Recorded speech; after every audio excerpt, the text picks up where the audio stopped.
I put out a poll asking you guys that if money was not at all concerned, you did not have to worry about finances, and you have the chance to quit your job tomorrow, meaning your day job, would you?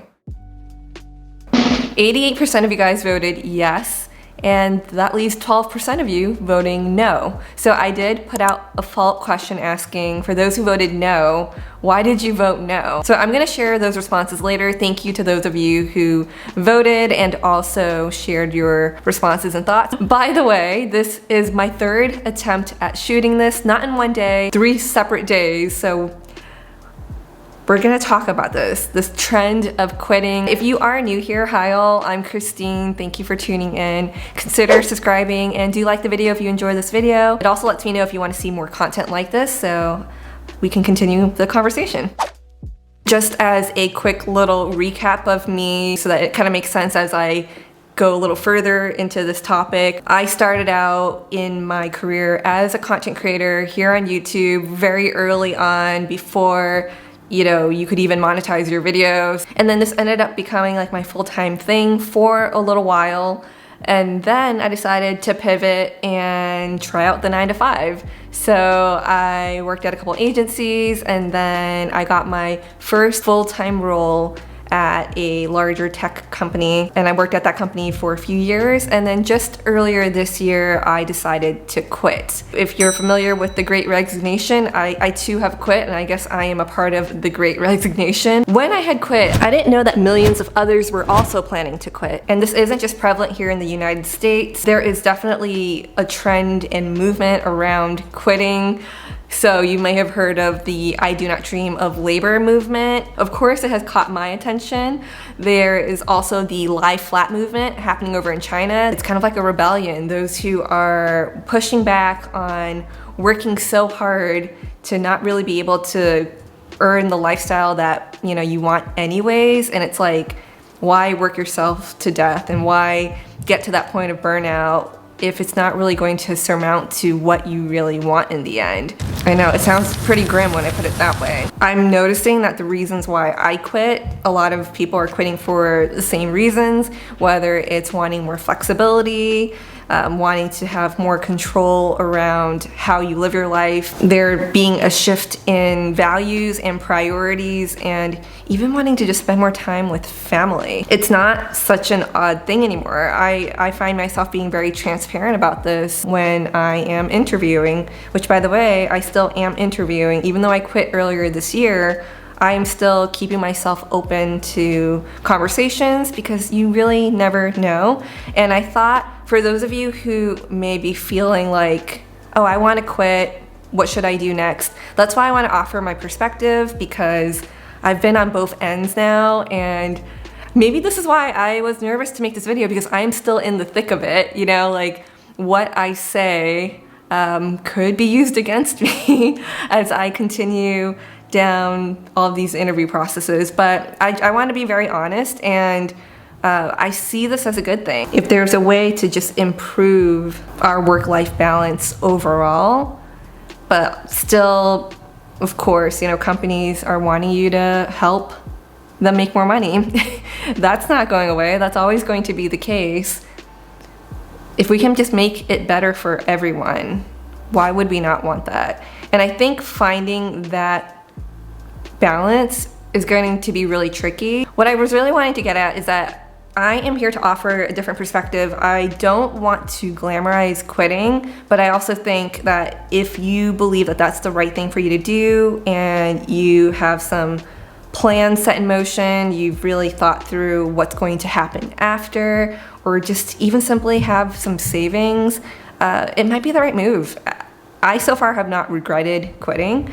I knew it was the right thing for me to do. I quit for many reasons why a lot of you guys are probably considering quitting right now as well. I was burnt out. I wasn't feeling fully satisfied. The previous year was rough. Leading into this year, it was just really rough for me, and I knew that taking this time off, having a bit of a career break would be great for me. And even as I say all this now, it really has been. I'm feeling incredibly refreshed. I even hear it in my voice as I am interviewing that I'm genuinely more interested. And the thought of going back into the workforce doesn't drain me as it did earlier, even just a few months ago while I was interviewing. So there has been a shift in how I feel. There has also been a huge shift in the way I view work. When I had just pivoted away from doing YouTube and being a content creator, I had a very idealistic view of what work should be. I even thought, like, why aren't people more passionate and gung-ho about the work that they do? And it frustrated me. It felt like, okay, if I'm pouring my all into the work, and that's on me, I have a tendency to do that. When I saw others not doing the same, it bothered me. And looking back, I just think that isn't the right way to look at work, because we're all gonna view work differently. Now, my thought is, if you view work as purely transactional, you are in it to make the money. You are in it because you want that resource for something else. Maybe it's to support the lifestyle that you want. Maybe you're looking to invest in a home or build, out a family, and it all costs money. And that's it. Maybe you're not fully passionate about the work that you do. I think that's okay. I think that's okay. If you had asked me this a few years ago, I would be like, nope, that just doesn't make sense to me. But my views have changed, my views have shifted, and they may shift again in a year or two. Who knows? It's okay to look forward to greener pastures. I'm really excited. I really think there will be a shift, and that's going to improve things for everyone for the better. Now that it is a candidate market and everyone has more leverage, it really allows you to think, like, what is it that I really want, instead of just grabbing at any job and then finding that it doesn't fulfill you at all, or you're even having a hard time tolerating all the different tasks that you have to do, and it might not be worth it anymore, even if you're making a lot of money. I was reading earlier, which I found very fascinating, that even those who are earning under $30,000 a year, one of their top reasons for wanting to quit or having had quit is because they want more flexibility as well. I'm falling off track again. This is going to happen a few times. Bear with me, guys. If you find that you're with those who may not love what they do as much as you do, and that's kind of like demotivating you, just really try to put yourself in other people's shoes. Empathy, right? Love empathy. Some people really do have different priorities, They may be like conserving their energy to be able to go home and have enough energy to spend time with their kids and really be there for their kids and be present, instead of coming home and being drained. It's funny when I say coming home, because I know a lot of people are still working remotely, but there's also a lot of people who aren't working remotely. So you know what I mean? When you're like able to shut off that work brain and fully be present for those you love, you do need energy for that. You need positive energy. And you're noticing now too that there's less shame in taking a step back. So when I had first quit, I felt very alone. I felt like I was going to be judged. I felt like people would be disappointed in me.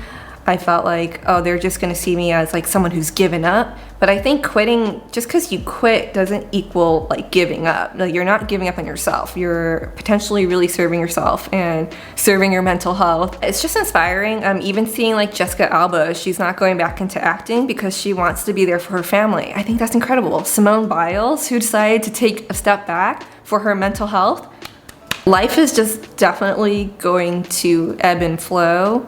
And I think while we are going through these motions, let's just continue to have fun and continue to treat ourselves well, because if we treat ourselves well, we'll treat others well, and that's really what we need more of. Employers, treat your people well. Show that you care. Be kind. That is, I know some companies are doing that. You're gonna see more and more companies offer rest days or like a whole week off for their employees to help avoid burnout. I feel like that's trending, and that's great. Like, we want to see more of that, because when you feel cared for, that's when you're going to want to show up and do your best work. Which, by the way, I just want to say a quick thank you to all of you who have been continuing to support me and watch my videos and just say hi in real life or here on the web. It means a lot. It really, really does. I also want to share a couple responses, comments that I saw on LinkedIn in regards to the Great Resignation that I thought was interesting.